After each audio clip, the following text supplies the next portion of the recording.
En Aragón Radio, Historia de Aragón. Con Sergio Martínez y Santiago Navascués.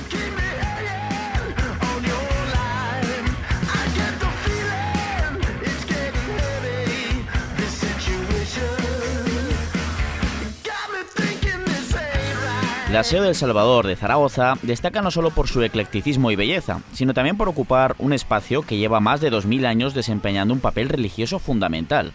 Un papel que nos lleva desde la antigüedad, pasando por la gran mezquita islámica hasta convertirse en la cabeza de la Iglesia de Aragón y en el gran templo de Estado de la monarquía aragonesa, llena de simbolismo, historia y hasta de asesinatos. ¿Cómo ha sido la historia de uno de los espacios urbanos más importantes de Aragón? Soy Sergio Martínez, en la técnica está Joel Belda y te doy la bienvenida a este viaje por la historia de Aragón en Aragón Radio.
El de esta semana va a ser un programa muy completo en el que espero que no nos dejemos nada, al menos de lo importante, reconociendo que esto es un reto, dada la bimilenaria historia de este espacio y la de cosas que han ocurrido allí, ¿no?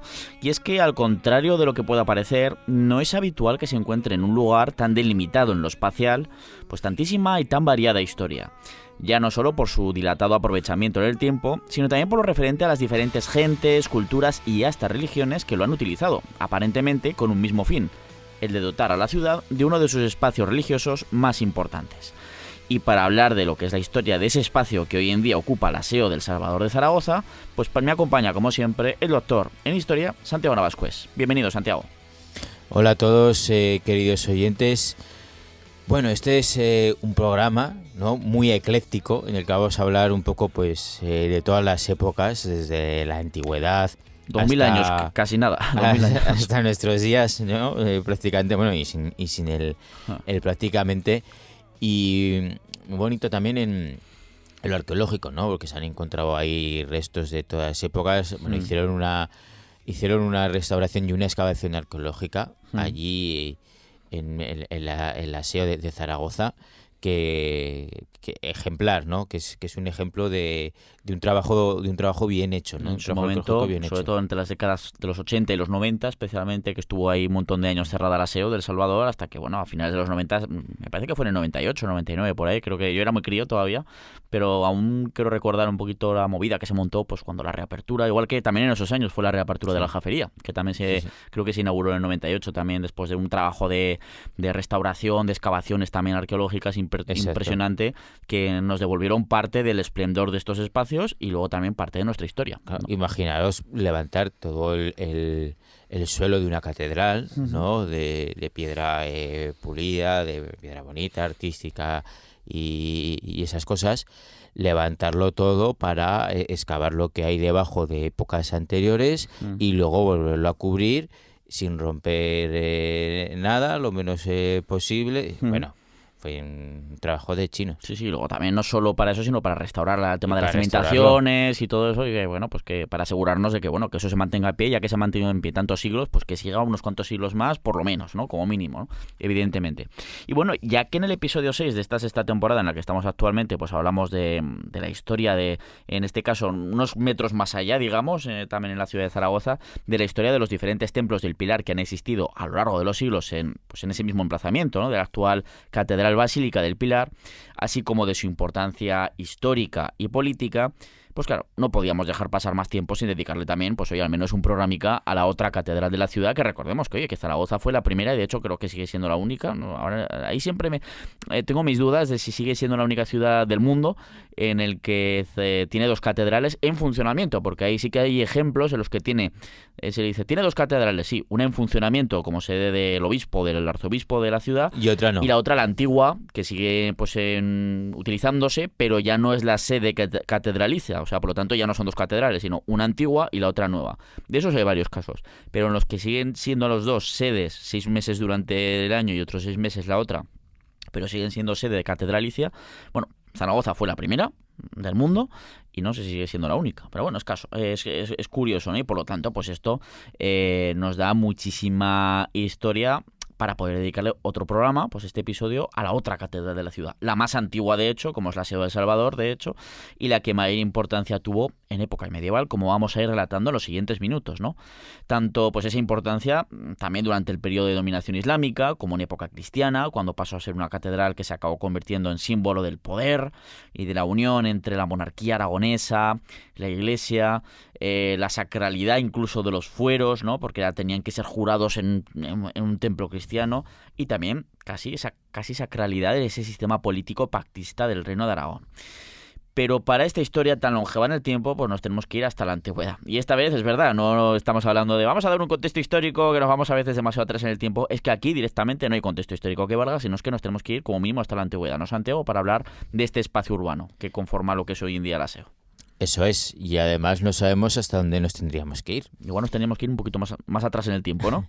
Como mínimo nos vamos a finales del siglo I antes de Cristo y sobre todo comienzos del siglo I después de Cristo. En torno a los años 19 y 14 antes de Cristo se refunda Salduye, esa pequeña ciudad íbera de los sedetanos, sobre la que se creará en las décadas siguientes, especialmente durante el reinado del emperador Augusto y sobre todo de su sucesor Tiberio, una ciudad al estilo romano que incluso es rebautizada como Caesar Augusta. Bueno, una colonia. Es que una colonia es un trozo de Roma fuera de Roma.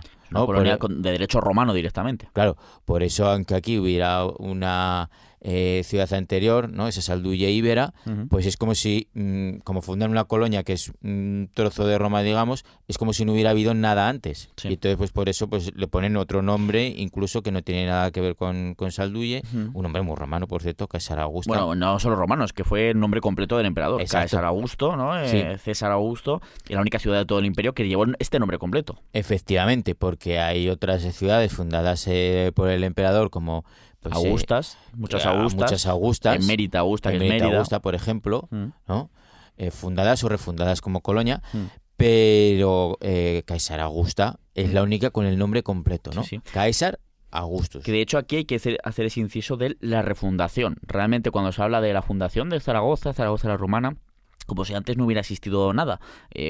A veces se medio olvida pues ese pasado sedetano de los íberos, de esa ciudad que seguramente su historia venía de 2, incluso hasta 3, 4 siglos más atrás en el tiempo, ¿no? Que casi como se quedó olvidado. O sea, hay que hablar de una refundación a la romana de esa ciudad ya preexistente, que vale, que cambia su nombre, se monumentaliza la romana en los años siguientes, en las décadas siguientes, pero que al final pues lo otro también es parte de la historia de la ciudad. Claro, pero fíjate, se habla de fundación por eso, porque es una colonia.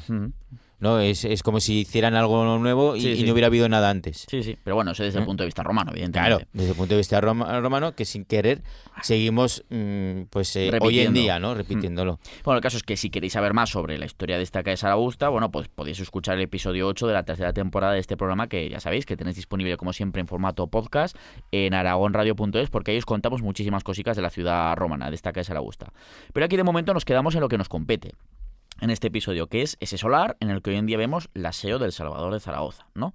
Lo tradicional y casi hasta canónico, podríamos decir, cuando se creaba una ciudad a la romana, como esto que estamos hablando, es que su centro político, económico y religioso también, principal al menos, porque es verdad que nos podemos encontrar templos en otros muchos lugares de una ciudad, digamos, romana, por así decirlo, pero es decir, todo ese centro político, económico, religioso principal, es decir, el foro, lo normal en una ciudad romana es que se encontrara ¿dónde? Santiago, más o menos, lo normal. Pues más o menos en el centro, o al menos en la confluencia de sus dos calles principales, el Cardo y el Decúmano.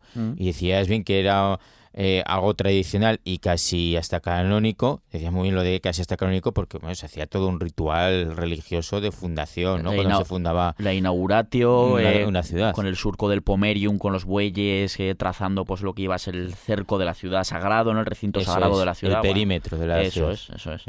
Bueno, pues el caso es que todas colonias, todas ciudades romanas las fundaban así. Se supone que como se había fundado Roma, que bueno, no, la realidad arqueológica desmiente todo esto, pero según la mitología de ellos, pues Roma se funda así, trazando el perímetro con el cardo del decúmano. Con Rómulo, de un día para otro, todo esto antes era campo y ahora ciudad, ¿no? Y en el medio donde se cruzaban esas dos calles, pues estaba el foro, ¿no? Así en todas ciudades que hacen los romanos.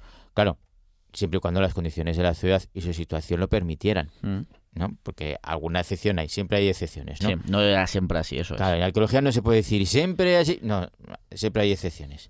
Y aquí está el caso, pues, de aquella Zaragoza romana, pues que se sepa hasta la fecha su foro, con algunos de los principales edificios monumentales, así como administrativos y gobiernos de la colonia, estaba desplazado. No estaba en ese cruce de esas dos calles, del Cardo y el Decúmano. Porque no se encontraba en el foro de Caesar Augusta, por lo que se sabe hasta ahora, no se encontraba en esa confluencia del Cardo y el Decúmano, que además está muy bien marcado porque se ha quedado fosilizado prácticamente en el entramado urbano actualmente, ¿no? Pues que ese cruce de estas dos calles principales correspondería con el cruce precisamente entre las calles Don Jaime, con Calle Mayor y Espocimina, ¿verdad? Justo, y ahí, pues lo que sean catas de excavaciones y tal, no han salido alrededores, al menos hasta ahora, unos restos lo suficientemente monumentales como para decir esto era un foro, ¿no? Que sí ve que es verdad que hubo un tiempo en el que se llegó a barajar que Zaragoza o Caesar Augusta llegó a tener dos foros, uno ahí y otro en lo que se considera que es el foro pues ahí desplazado de la ciudad, ¿no? Que es lo que vamos a hablar ahora, porque en el caso de Caesar Augusta lo que se identifica como el foro estaba desplazado hacia el noreste, ¿no? En la ribera del Ebro y el noreste de la ciudad, claro, ¿verdad?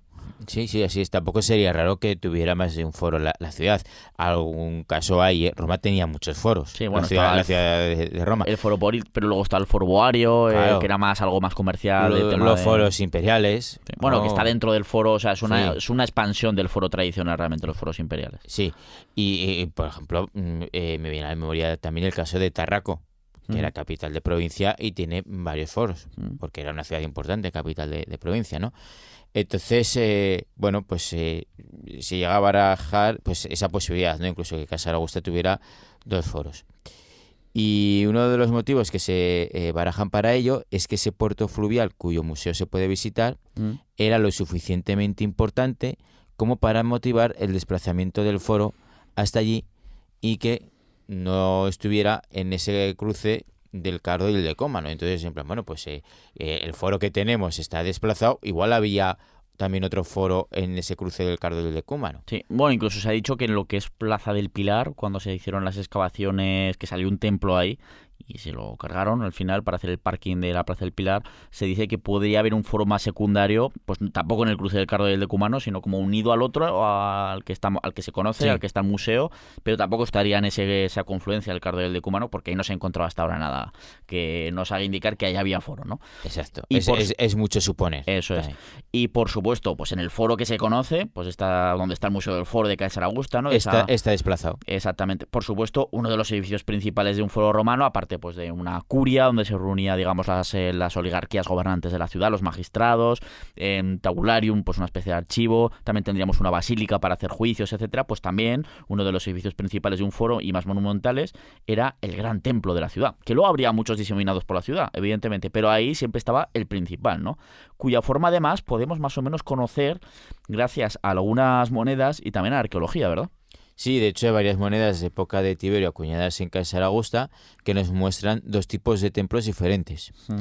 Uno hexástilo y otro tetrástilo, es decir, uno de 6 columnas en su parte frontal y otro de 4 columnas en su parte frontal. Sí, que de hecho, si el que está donde está parte del aseo del Salvador actualmente, o sea, en la catedral, que ahí se estima que estaba, por lo que se conoce, pues estaría uno de esos templos. Claro, no se sabe exactamente si sería el de 6 columnas en la fachada. Si fuera el de 6, con el de 6 nos tenemos que imaginar, todos los que hayáis estado, y si no lo podéis googlear en el móvil o en el ordenador, el templo de la ciudad francesa de Nimes, o Nimes, como se escribe, que se ha conservado muy bien, la Maison Carré, creo que se llama, que además fue un templo dedicado a unos nietos del emperador Augusto. Pues se piensa que el de Caesar Augusta, según las monedas y los pocos restos arqueológicos que se han podido excavar, se piensa que era más o menos así, como ese templo de ahí. O sea que si habéis estado por ahí o lo veis por el móvil, pues más o menos tenéis que imaginaros un edificio semejante presidiendo el foro de Caesar Augusta, más o menos en parte del solar que hoy en día es la sede del Salvador,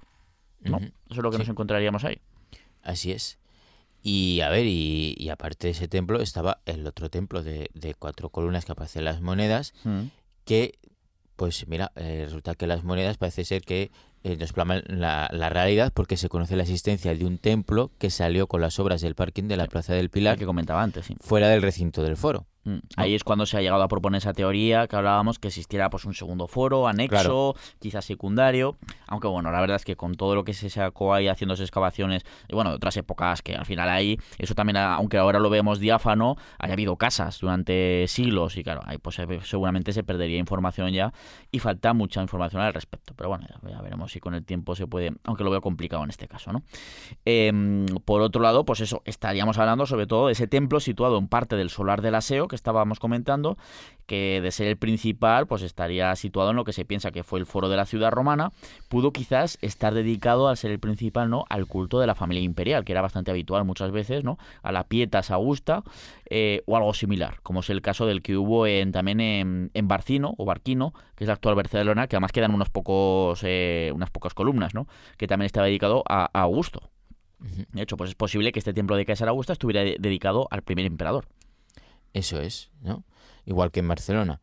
Otra cuestión es si incluso ese espacio pues tuvo ya un uso religioso antes de la refundación de Salduya la romana. Es decir, si en la ciudad íbera ya había ahí algún templo religioso. Algún espacio religioso quizás ahí, que luego los romanos reaprovechan, construyen encima para reaprovechar ese solar, o al menos en las inmediaciones. Claro, a saber, ¿no? Es que este poblado ibero pues sigue dejando muchas incógnitas en cuanto al emplazamiento de su núcleo urbano.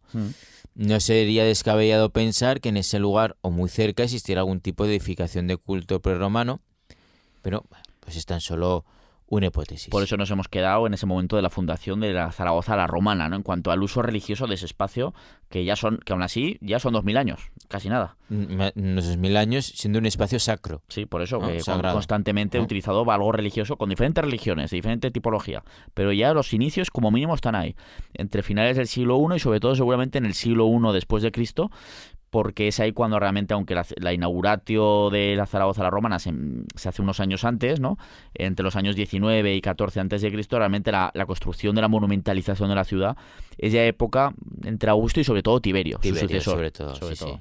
Sí. Y ya, bueno, pues toca avanzar en el tiempo, ¿no? Aunque no nos gusta mucho esta época, desde la antigüedad hacia la antigüedad tardía y hasta los primeros siglos de la Edad Media. Porque más allá de la tradición cristiana que sitúa al apóstol Santiago el Mayor en Caesar Augusta en el año 40 después de Cristo, ¿no? Esto es la tradición, ¿no? Y lo cierto es que la constancia de la existencia más antigua de una comunidad cristiana en la ciudad y en el territorio que hoy en día es Aragón, pues nos lleva al año 250 después de Cristo. 2 siglos después de la historia de esta tradición, ¿no? O sea, la primera referencia escrita que se nos ha conservado y que tenemos seguro que hay una existencia de una comunidad cristiana importante en Caesar Augusta es ya de los 250 después de Cristo. Y ya no es solo en Caesar Augusta, en España, ¿no? O sea, si la primera noticia que tenemos de un cristiano aquí en España es un tal Félix de Caesar Augusta. Sí, y bueno, y del obispo de Astorga también menciona, y de no sé dónde más. Sí, que menciona obispos en Astorga y demás. De hecho, les denuncia, ¿no? En una carta a Cipriano de Cartago. Que era el obispo de Cartago en Túnez y tal. Que dice, oye, que estos obispos de por aquí que... Son obispos, pero están haciendo sacrificios a los dioses paganos para que no les peguen el hachazo o latigazos o lo que sea, ¿no? Para que no les castiguen. Eso es. Es además en ese siglo III, de hecho, en ese siglo III después de Cristo, cuando se ve el crecimiento realmente, como decías ahora, Santiago, de la fe cristiana a nivel general en el Imperio Romano, un crecimiento ya importante, siendo ya a partir del siglo siguiente, en el siglo IV, cuando se empieza no solo a tolerar públicamente, sino incluso a impulsar, especialmente desde la década del 320 después de Cristo, el cristianismo con el emperador romano Constantino el Grande, ¿no? Que incluso, bueno, pues está esta tradición también de que en su lecho de muerte, pues a pesar de que sí, que había impulsado ya el cristianismo, sobre todo a partir del año 325, ahí se ve un cambio bastante claro, pues incluso se bautiza en su lecho de muerte, ¿no? Pues emperador. Y luego ya, pues a partir de entonces empieza una tradición de que los emperadores, lo fueran realmente o no, pues públicamente se mostraban como cristianos, porque, bueno, pues empezaba a convenir políticamente, salvo, bueno, Juliano el Apóstata, que se le llama el Apóstata por algo, ¿no? Evidentemente. Pero bueno, ese ya es una circunstancia, pues bueno, que ya rompe un poquito ese momento y dura poquito, ¿no? Pero será desde ese momento cuando empecemos ya a ver templos cristianos, ¿no? Con esas plantas basilicales, y no es difícil imaginar que la comunidad cristiana de Caesar Augusta llegara a desarrollar algún tipo de sede conforme su número fue aumentando, ¿no? En esos momentos ya empezar a ver pues algo parecido a iglesias, bueno, a templos religiosos cristianos, ¿verdad? Claro, sin embargo, hasta ahora pues apenas se cuenta con información al respecto, pues aunque la tradición nos cuenta que asistía al lugar de culto para venerar a la Santa Columna de la Virgen del Pilar y también el santuario de las Santas Masas, ¿no? Lo de Santa Engracia, ¿no? Sí. Pues lo cierto es que no está atestiguado arqueológicamente desde cuándo existe, ¿no? Un templo cristiano allí en la zona del Aseo. Bueno, en el caso del Pilar, mejor dicho, ¿no? Que sí. Estamos hablando en el caso de, por ejemplo, nos dicen que ya desde el año 40 después de Cristo hay una especie de capilla adorando a la Santa Columna, y arqueológicamente, bueno, documentalmente, la primera vez que se menciona la Santa Columna es un documento de finales del siglo XIII, 1290 y tantos, que ahí ya estamos seguros, aunque también sabemos que hay un templo ahí cristiano desde el siglo VIII, que nos lo menciona también un señor de un monasterio que estaba en París en esa época. De esto lo hablamos en un episodio de esta temporada que se llama Más largo que las obras del Pilar. Pues bueno, pero claro, es algo mucho más tardío, siglo VIII, luego ya estamos hablando incluso del siglo XIII. Claro, ¿desde cuándo hay templos cristianos en Caesar Augusta? Pues es posible que aparezca ya algo seguramente en ese siglo IV, pero no estamos seguros, arqueológicamente, al menos con lo que se sabe hasta ahora, ¿no? No está atestiguado arqueológicamente. Por lo menos en el caso del Aseo, ¿no? Y del Pilar tampoco. El monasterio de las Santas Masas, pues ya no lo sé. Estoy hablando de memoria, ¿no? O sea, hay, por ejemplo, un sarcófago ahí cristiano del siglo IV, pero pues... Claro, puede haberse reutilizado. No sé exactamente cuándo se construyó el monasterio de las Santas Masas, ¿no? Ahora en este momento. Pero el caso es que en lo que nos compete ahora el Aseo, no contamos con noticias de la existencia de un templo cristiano en la zona hasta la antigüedad tardía y los inicios del periodo medieval, ya con los visigodos asentados en aquella ciudad a la que llamaron Saracosta o Cesaracosta. Sí, que también aprovechamos y vemos un poquito esa evolución del topónimo, ¿no? Desde Caesar Augusta, pues a esa evolución hasta llegar a Zaragoza, poco a poco, ¿no?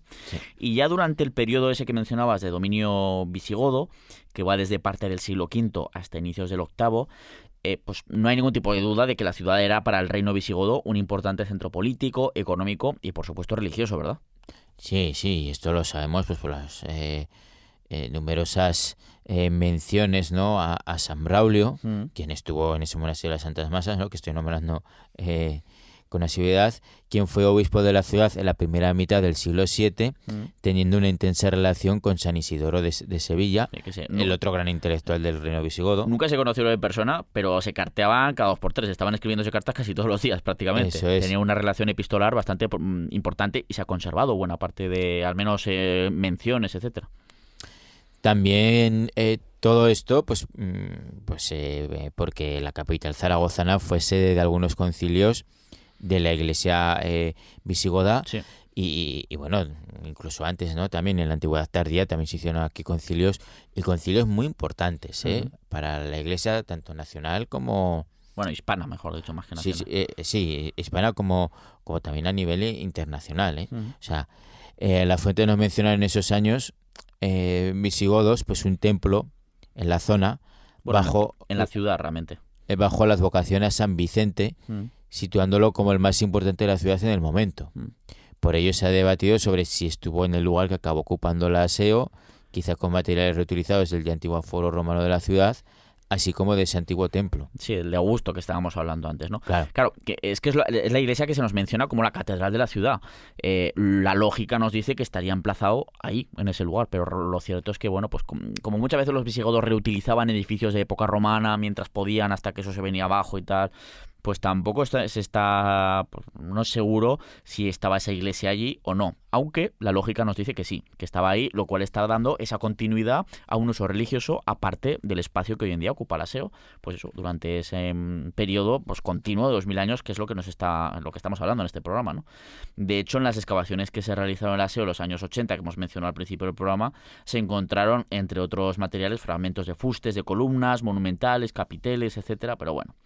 El caso es que, la lógica nos dice que si ese lugar llevaba ya siglos siendo un centro neurálgico de la religión en la ciudad, este espacio tuvo pues esa continuidad en época visigoda, dado que con la llegada de los musulmanes también, que es lo que también nos marca esto, se establece allí también la principal mezquita de la urbe, ¿no? Es lógico que cuando conquistas esta ciudad, los musulmanes en este caso, pues reutilices el espacio religioso de los cristianos visigodos para poner tu mezquita, ¿no? Eso es algo lógico, igual que estos habían hecho de la época romana, ¿no? Yo creo que es algo lógico, ¿no, Santiago?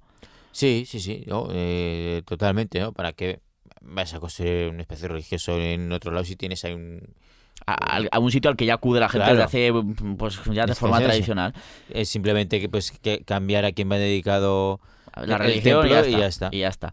Pero es cierto que existe poquita información al respecto de época visigoda, nos referimos, ¿no? Que nos permita asegurarlo al 100% de que esa famosa iglesia de San Vicente, dedicada a San Vicente en Zaragoza, que sí que nos ha mencionado las fuentes, estuviera allí ubicada. Hay que mencionarlo, pero la lógica nos dice que sí.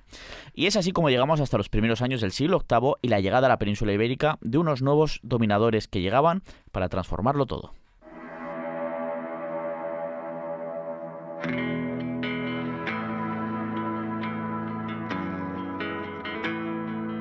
It's too easy to find someone to fix you, to mend my parts, to fix my heart that's been opened too many times by people who give gifts with no cards. En abril del año 711 se inicia la conquista islámica del hasta entonces reino visigodo, llegando probablemente atraídos por las luchas internas que se estaban produciendo, como era habitual, entre las élites godas. Aparentemente, hacia el año 714 ya han llegado al Valle del Ebro estos musulmanes, donde Saracosta, esta ciudad de Zaragoza visigoda, comenzará a ser conocida dentro de la evolución histórica del topónimo, de este topónimo, como Saracusta, ¿no? Manteniéndose como una de las principales ciudades al noreste de la península, dando su situación estratégica. Y aquí es cuando llegamos al establecimiento de la mezquita Al-Jama de la ciudad, convirtiéndose una vez más en el principal centro religioso de sus habitantes, como venimos comentando sobre todo en los últimos minutos, ¿verdad, Santiago? Sí, se aprovecha parte del espacio de la antigua plaza del Foro, que todavía debía quedar en la zona, y probablemente el templo visigodo de San Vicente, construyendo un gran edificio que vivió pues varias ampliaciones en los 4 siglos de dominio islámico sobre la ciudad. Que se dice pronto, es que son 400 años. Me parece que en el caso de Zaragoza, hasta que la conquista de Alfonso Bateador, no sé si son 404 o 405 años de dominación islámica aproximadamente. Casi nada. Sí, no, era un edificio pues orientado hacia el sureste en aquella época, es decir, hacia la Meca. Claro. Y por ello, pues cuando se reutiliza el edificio, como luego veremos, tras la conquista cristiana en el año 1118, nos encontramos todavía hoy en día con un aseo girada con respecto al trazado urbano de la zona. Se ve perfectamente que no, pues es una zona pues más o menos que son calles rectas aproximadamente, y de repente el aseo te la encuentras como torcida, ¿no? Que se ve fenomenal. Es que hasta incluso el famoso muro de la parroquieta, del que luego hablaremos, ¿no? Esta fachada mudéjar, es que también está torcida con respecto, por ejemplo, al Palacio Arzobispal, que está justo enfrente. Si te fijas, se va estrechando la calle conforme vas llegando hacia la plaza del aseo, ¿no? Si vienes desde la plaza San Bruno. Que es curioso, ¿no? En cuanto a los orígenes de la mezquita Al-Jama de Saracusta, ahora que estamos hablando ya, aquí habría que ver si le hacemos caso o no a las fuentes escritas con las que contamos sobre esta mezquita y sus orígenes, ¿no? Que son principalmente, estas fuentes escritas son 2 señores, uno llamado Ahmad ibn Umar al-Udri y otro se llama Az-Zuri. Bueno, el primero, Ahmad ibn Umar al-Udri, pues vive en el siglo XI, es decir, más de 300 años después de los hechos que él describe en sus escritos que nos han llegado hasta hoy en día, ¿no? Y por lo tanto hay que mencionar que no fue contemporáneo a lo que escribe. Por lo tanto, se puede inventar cosillas, ¿verdad? Efectivamente. Pero, según él, pues la de Zaragoza fue la primera gran mezquita construida en Al-Ándalus, inaugurándose en el año 715. que esto nos pilla un poco. Es que, claro, ¿qué año hemos mencionado que los musulmanes parece que llegan al Valle Medio del Ebro? En el 714. Y en el 715 ya tienen construido la mezquita. Uf, se han pegado. Muy pronto. Qué rápido son. O sea, han arrasado quizás con lo que haya y lo que hubiera ahí, ¿no? En este caso no reaprovechan el templo que hubiera ahí, sino que construyen directamente una mezquita, ¿no? También los andalusíes construían mucho más rápido que los cristianos porque construían mucho en adobe y ladrillo y no en piedra. Sí, pero vamos, pero que no se... Además, en un momento tan temprano... Es que, por ejemplo, en Córdoba, que al final se acabará convirtiendo con el paso del tiempo en el centro político de Al-Ándalus, se sabe que durante los primeros tiempos, en estos años mismos, se reutiliza el templo visigodo que había en Córdoba, cristiano, durante un tiempo hasta que se empieza a construir lo que será la gran mezquita de Córdoba. Claro, es que es eso. No sé, no... Y que creo que en esta época pues estaban otras cosas. Exactamente. Claro, que Pero bueno, acababan de llegar a la península y tenían sus problemillas y querían continuar, de hecho atraviesa los Pirineos, como hemos contado mil Claro, veces, ¿no? O sea que... no Pero sé. bueno, esto es lo que nos dice este señor, ¿no? Que nos dice que ya en el 715 la primera mezquita, que luego se irá ampliando, de Saracusta, ya está hecha. Dice. Pero bueno, como decimos, es una fecha tremendamente temprana y además le da la autoría, es verdad, porque esto es que además todavía viene más arriba porque la autoría de lo que es el impulso para construir esta primera mezquita de Zaragoza, de la mezquita Al-Jama, se la da a una figura muy importante dentro del mundo islámico. A un señor llamado Hanás ibn Abdallah as-Sanaani, perdón. Hanás ibn Abdallah as-Sanaani. Ahora más o menos lo he dicho bien, ¿no, Santiago? Sí, ahora mejor. ¿Quién era este señor, Santiago? Pues nada más y nada menos que un tabí. ¿Y qué es un tabí? Pues una persona que había conocido al profeta Mahoma o a los compañeros de este y por lo tanto era una figura muy reverenciada por la umma o comunidad islámica. O sea, que este Hanás ibn Abdallah as-Sanaani, la primera, era un señor, pues, o bien, quizás por los años, quizás más habría sido compañero o había vivido con los compañeros de Mahoma, que por el profeta, que por hacer una especie de similitud, pues estaríamos hablando que sería pues, una especie de discípulo de los discípulos de Mahoma, digamos, ¿no? Como si fuera un símil cristiano, pues discípulo de los apóstoles. Algo Eso así. es, Podríamos, sí. de alguna manera, así un poco por Que simplificar. conoció a los apóstoles. Un tipo que conoció a los apóstoles. A los apóstoles, bueno, en este caso, pues a los compañeros, como se decía, de Mahoma, ¿no? Del profeta. Eso es. La tradición también nos cuenta que este tabí fue enterrado en una maqbara o cementerio de la ciudad de Saracusta, que habría estado situado en las inmediaciones de lo que hoy es la iglesia de la Magdalena, convirtiéndose su tumba en un importante centro de peregrinación islámica. Que es que se viene muy arriba este señor, no solo con la autoría de la mezquita, sino además con este señor por medio, que bueno, parece que es bastante discutible que este señor, que sí que existió, pues estuviera por Al-Ándalus en esa época. Se vino muy arriba este señor o plasmaba por escrito lo que creían las gentes de la época de la ciudad, que se vinieron muy arriba. También es cierto, podía ser perfectamente. Claro. Pero bueno, ya puestos a por cosas, dice, bueno, pues que hay que dar, hay que pensar en el futuro, la futura economía de turismo dentro de varios siglos, ¿no? Pues digamos.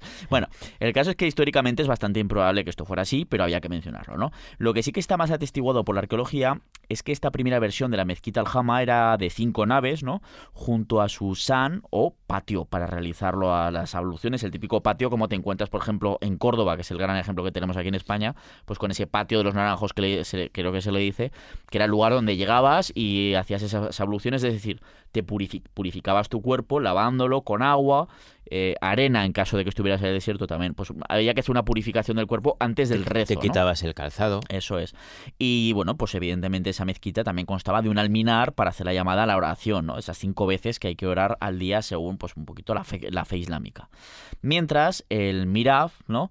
Es decir, el lugar que se marcaba dentro del templo, bueno, dentro de la mezquita, que se marcaba para dirigir la orientación hacia los rezos, para decir, hacia allá tienes que mirar porque hacia allí está la Meca, exactamente, pues estaba hecho de mármol blanco, según las fuentes, luego veremos un poquito más, se dice que era muy venerado por los habitantes de la ciudad, pues al creer que este mirab había sido colocado por el mismo Abdallah as-Sanaani, ¿no? Que es este señor, este tabí del que estábamos hablando. Sí, y ese mirab de mármol blanco del que nos hablan las fuentes podría ser de materiales reutilizados de la ciudad romana. Perfectamente. O quizás no fuera realmente de mármol, sino de alabastro, un material petro muy característico de Aragón. Sí.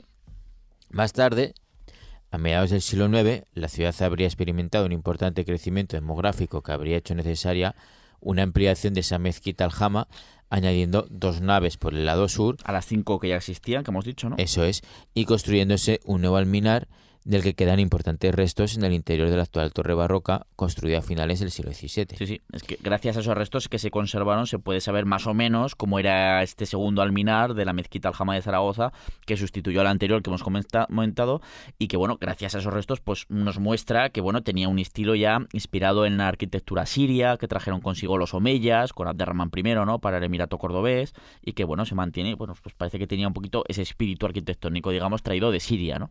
Sí. Si queréis, pues podéis buscar por internet los bocetos que hizo el arquitecto Antonio Almagro con una representación idealizada de aquella torre que, tras la conquista cristiana, pues fue reutilizada añadiéndole lo alto un campanario, algo muy común, ¿no? Sí, por ejemplo, la Catedral de Sevilla, ¿cómo se llama?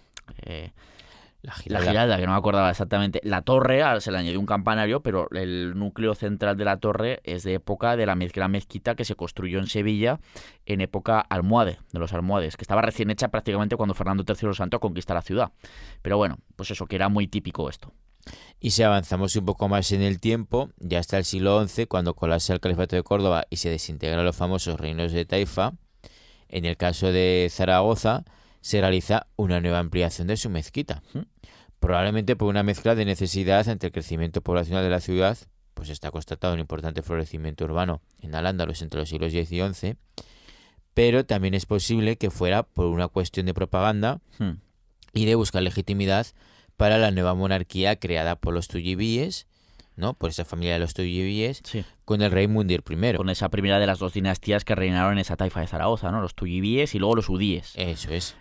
Claro, pues es bastante lógico poder pensar en esto, que en plan, bueno, acabamos de, por así decirlo, independizarnos del poder cordobés, es una de las primeras taifas que aparece, la de Zaragoza, pues un poco para estos tuyibíes que ya llevaban siglos gobernando la ciudad, la marca superior, como se le llamaba, y bueno, pues pero una forma de propaganda, en plan, bueno, con nosotros, fíjate qué mezquita más chula, o sea, qué ampliación más chula estamos haciendo, ¿no? Podía ser también un poquito de mostrar ese poder, esa política ambiciosa, pero bueno, es bastante probable que fuera esta ampliación en tiempos de este primer rey tuyibí de Saracusta, este Mundir I. Sí, ¿no? Y durante pues esta ampliación nos cuentan que el mirab, ese mirab es sagrado, ¿no?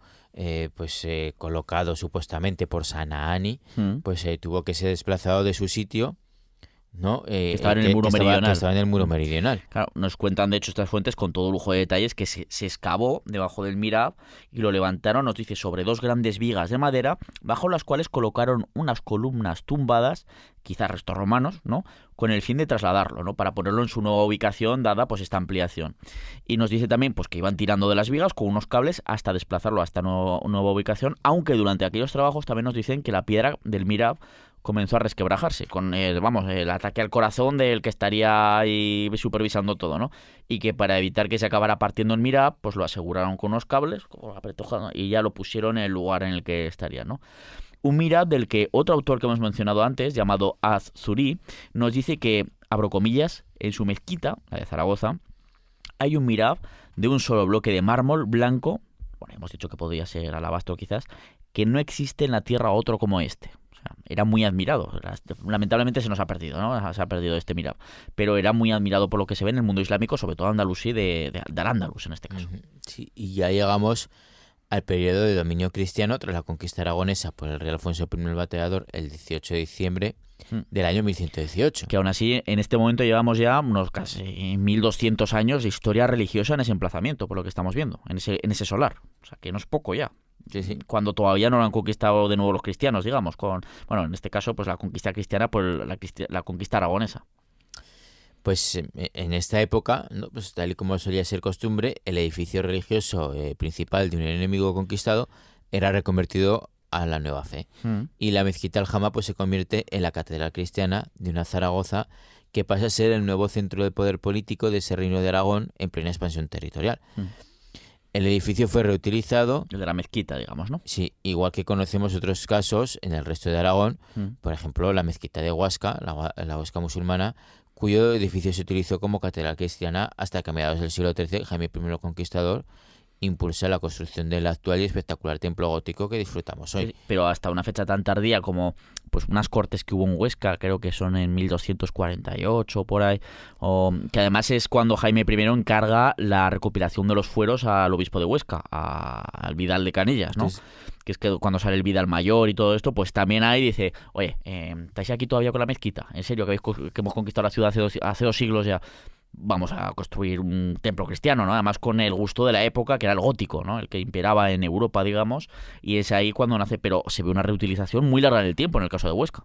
En la de Zaragoza no es tan larga en el tiempo, pero bueno, también se produce pues esa reutilización de la antigua mezquita, simplemente a la torre, al alminar se le añade ese campanario, y luego ya pues con el tiempo se construirá un nuevo templo, ¿no?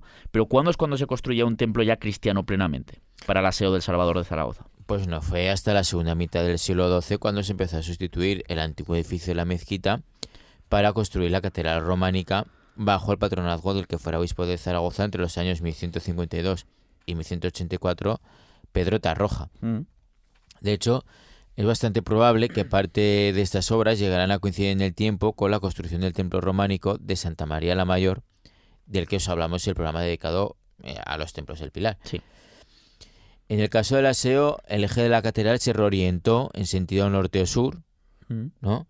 Se reaprovechó para parte de la construcción del patio de abluciones de la vieja mezquita y se creó un edificio de 3 naves sin ábsides y con techumbre de madera a 2 aguas. Que luego los ábsides se le añadieron un poquito más tarde, pero en principio pues así un poco más simple, ¿no?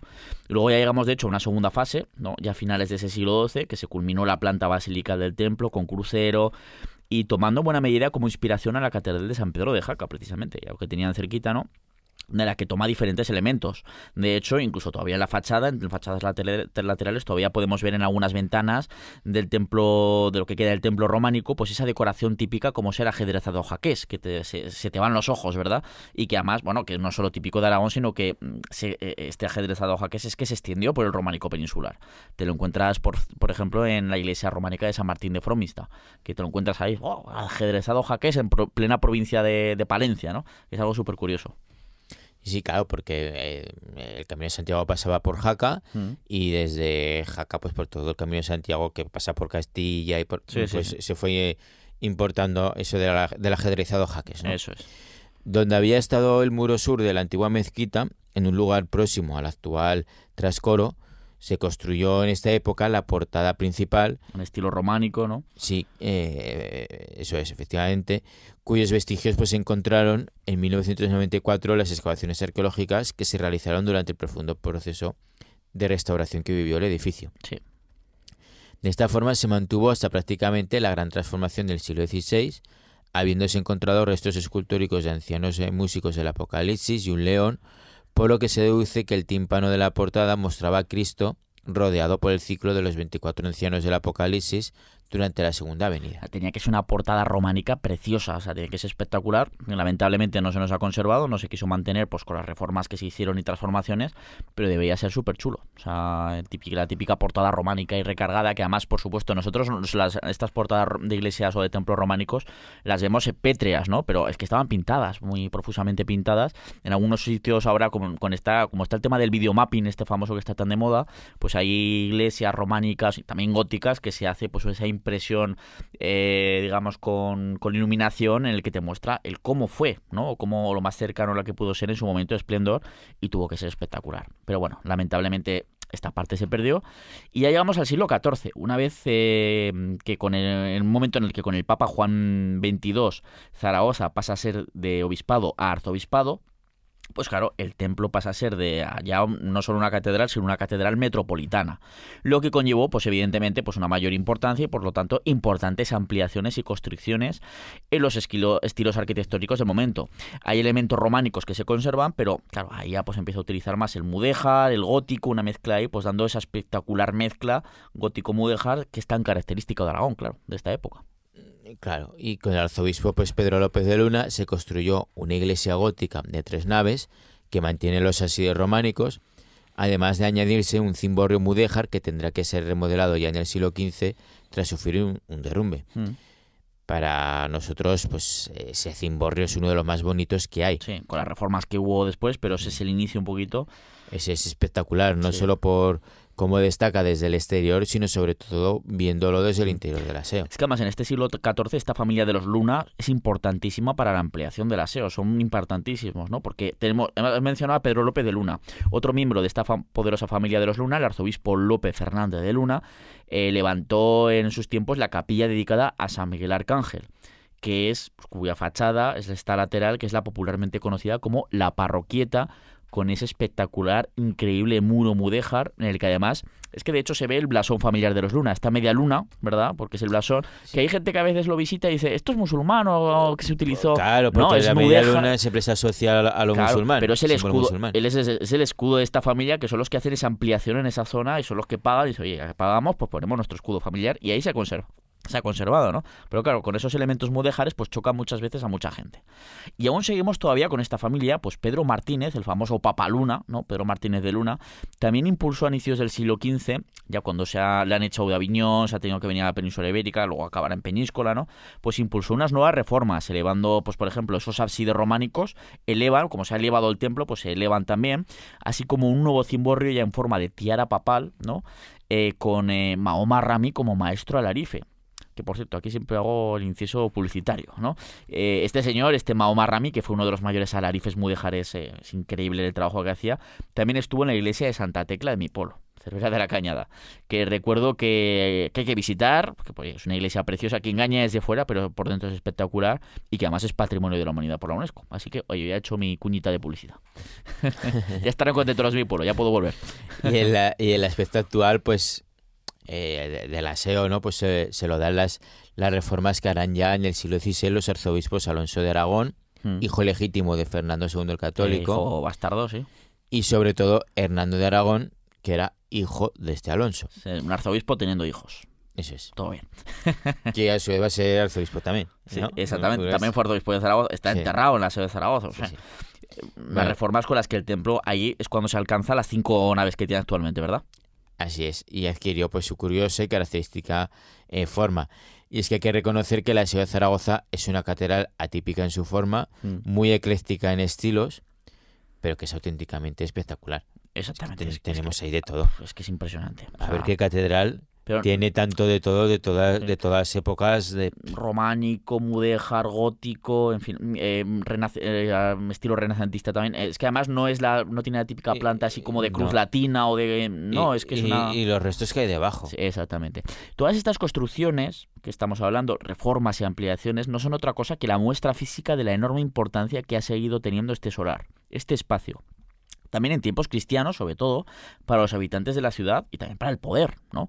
Un edificio que se convirtió en el gran templo de Estado y ceremonial de la monarquía aragonesa, especialmente tras la bula en que en el año 1205, recordemos, pues le concede el Papa Inocencio III a Pedro II de Aragón tras haberle coronado el año anterior en Roma, ¿no? Como rey, según la cual, según esta bula papal, los descendientes de este monarca tenían que coronarse no en cualquier lugar, o sea, ya no tenían que irse a Roma, pero dicen, no tenéis que venir a Roma, pero os tenéis que coronar en el aseo del Salvador de Zaragoza. Algo que acabó generando todo un gran ceremonial de coronación, del que hemos hablado muchas veces, ¿no? Al estilo de la monarquía inglesa, en esa época, evidentemente, no con el ceremonial actual, que debió de ser algo digno de ver y que, de hecho, se veía pocas veces en la vida, realmente, ¿no? Desarrollándose desde la primera coronación que se pudo celebrar y ver en Zaragoza, pues la primera fue en el año 1276, con Pedro III, hasta la última, que se celebró en el año 1414 con Fernando I, el primer soberano de la corona de Aragón de la dinastía Trastámara, recordemos. Sí, y era el lugar en el que el rey velaba armas durante la noche previa a la ceremonia, donde era solemnemente coronado ante toda la jerarquía de la Iglesia, la nobleza y los representantes de las principales instituciones del reino, y era también donde eran jurados como reyes, con todos los obispos rodeándole y presentándole como el mejor candidato a rey ante el arzobispo de Zaragoza. Sí. Y por supuesto también era el sitio en el que el soberano debía jurar los fueros del reino, desarrollados para controlar el poder de la monarquía. Lo que le daba una sacralidad, un carácter prácticamente sagrado a esos fueros, a ese sistema político aragonés, porque se juraban al final en una catedral, en el suelo santo, ¿no? Y como siempre hemos dicho, no fue casualidad que la monarquía de los Habsburgo, después, con todas esas tensiones que siempre mantuvo frente a las instituciones y fueros de los diferentes estados que componían la corona de Aragón, pues debido a esas cortapisas al poder absoluto que querían desarrollar, ¿no? Porque querían controlar esas leyes, ese poder absoluto que querían imponer, pues no es casualidad casualidad que estos Habsburgo apoyaran con tanto entusiasmo el aumento de la devoción popular a la Virgen del Pilar tras el famoso milagro de Caranda de 1640, viéndose un enorme impulso desde entonces desde la monarquía a ese culto del Virgen del Pilar y también al templo que años más tarde se convirtió también en sede catedraliza. Hablamos del Pilar, ¿no? Sí, es decir, aquí la monarquía dijo que el templo del Aseo es un símbolo político del pactismo, que me recorta poder, que voy a impulsar. Vamos a encontrar a la gente hacia la devoción a la Virgen del Pilar mejor. Que no fue la única motivación, esto también hay que dejarlo claro, pero fue una de las claves de todo ese proceso que se vive desde mediados del siglo XVII, tratando así de restar importancia, en la medida de lo posible, a ese símbolo antiquísimo ya del Reino de Aragón y de su política, ¿no? Y sus fueros. Es pues un edificio del Aseo del Salvador de Zaragoza, cuyo emplazamiento, como hemos visto a lo largo de todo el programa, ha tenido y tiene importancia a nivel religioso, con distintas civilizaciones y culturas, desde hace al menos 2000 añazos, a lo que hay que añadir toda esta importancia política, a la par que urbanística, también artística, evidentemente, que nos ha dejado, al igual que el caso del Pilar, ¿no? Un patrimonio cultural que es espectacular. Un templo en el que todavía hoy sigue reposando dentro de una pequeña urna situada en el lado del Evangelio del altar mayor del Aseo, es decir, mirando el altar mayor, pues en el lado de la izquierda, el corazón de Baltasar Carlos, que recordemos que fue el hijo y heredero de Felipe III de Aragón, es decir, Felipe IV en Castilla, y que falleció en Zaragoza en octubre del año 1646. O donde Pedro Arbués, ¿qué le pasó a Pedro Arbués ahí en el Aseo, Santiago? Bueno, este señor, que ha sido santificado, era un inquisidor del Reino de Aragón, ¿no? que perseguía herejes y que fue asesinado un 17 de septiembre de 1485. En el interior del Aseo. En el interior del Aseo, fruto de esa oposición al establecimiento de ese tribunal de la Inquisición en Aragón. Una oposición que se achacó a la comunidad judio-conversa de la ciudad, pero a la que tampoco sería nada raro que estuvieran metidos otros elementos de la oligarquía aragonesa, ¿no? Y eso se debía a que aquel tribunal de la Inquisición, tal y como acabaría pasando de hecho, se veía como un instrumento dependiente de forma directa de la monarquía para saltarse a la torera los fueros del reino. Claro, como por ejemplo pasó con el caso de Antonio Pérez un siglo y pico más tarde. Claro, cuando la monarquía tenía algún problema con alguien al que le protegían los fueros del reino, acudía a la Inquisición y se los saltaba. Eso es, los acusaba de herejes o lo que sea. Y ya está. Sin embargo, pues el asesinato de Pedro Arbués provocó justamente lo contrario a lo que se pretendía, ¿no? Pues reforzaron esa posición de que ese nuevo tribunal, impulsado por los reyes católicos, pues era necesario para proteger la fe y otras cosas.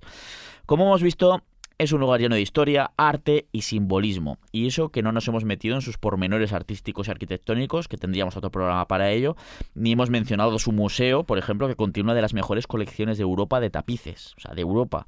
Y que de verdad es muy recomendable hacer una visita, a poder ser guiada, porque ahí te enteras de todo, o sea, de verdad, dices, hostia, o sea, perdón por el taco, pero te das cuenta realmente de la importancia que tienen esos tapices, que dices, un museo de tapices. No, es que flipas con la visita guiada, porque te enteras del más mínimo detalle y es espectacular. Y bueno, pues eso, que tendríamos otro programa para poder dedicarle al aseo ya de forma, pues a lo que vemos hoy en día, que igual en el futuro pues lo hacemos, ¿no? Al aspecto artístico, ¿no? Exactamente, y arquitectónico. Pero hoy nos hemos centrado en lo que es el espacio durante 2000 años, que bueno, no ha sido poco. Y hasta aquí el programa, así que Santiago, yo ya te despido pues para escucharnos en el próximo episodio. Hasta la próxima. Y esperamos que os haya gustado este programa como siempre, ¿no? Y ya sabéis que si os lo habéis perdido algún episodio, lo podéis escuchar siempre que queráis en formato podcast. Tenéis cada sábado a partir de las 3 de la tarde, siempre, cada semana, un nuevo episodio. Y si no en formato podcast, lo podéis escuchar en aragonradio.es, Aragón Cultura, historiaaragón.com y en plataformas como iVoox, Spotify, Apple Podcast y en el canal de Historia de Aragón en YouTube. Dejadnos vuestras opiniones, comentarios, sugerencias de temas y así, bueno, si estáis suscritos, pues nunca os perderéis ninguno de los episodios. En la técnica hemos tenido a Joel Belda y te esperamos para seguir haciendo historia, como no, en Aragón Radio. Si preguntan que eres tú para los que te buscan. En Aragón Radio, Historia de Aragón, con Sergio Martínez y Santiago Navascués. Que busque, que yo no soy menos.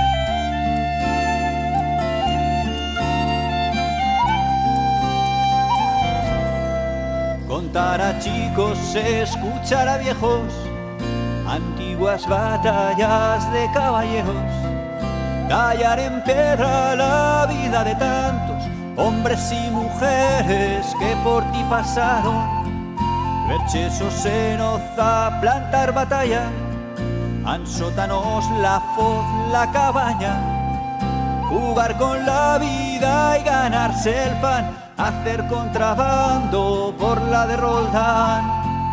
Quedo callado si preguntan que eres tú para los que te buscan. Pirineo, Pirineo, cada uno que busque, que yo no soy menos.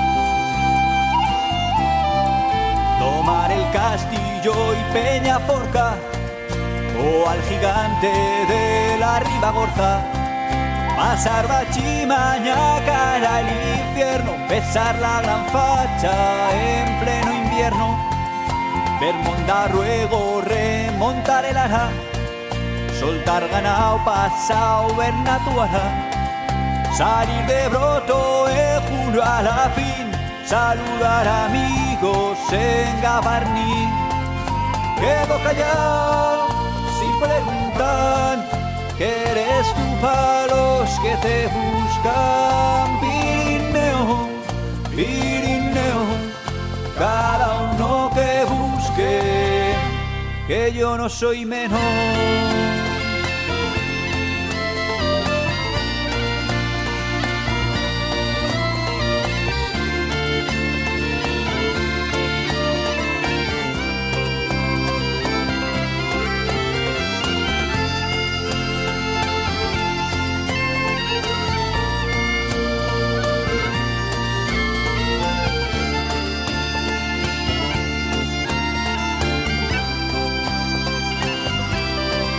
Sonar cañones para San Antón, quedar con las brujas en el turbón, enseñar secretos a compaire, solo dejar pasar a un tal Luciembriel, dejar libros por ayudar a padre, marchar de casa por nacer tarde, volver al tiempo al mismo lugar. Todos han cambiado, pero tú estás igual. Quedo callado y preguntar que eres tú para los que te buscan. Pirineo, Pirineo, cada uno que busque. Y quedo callado si preguntan que eres tú para los que te buscan. Pirineo, Pirineo, cada uno que busque, que yo no soy menos.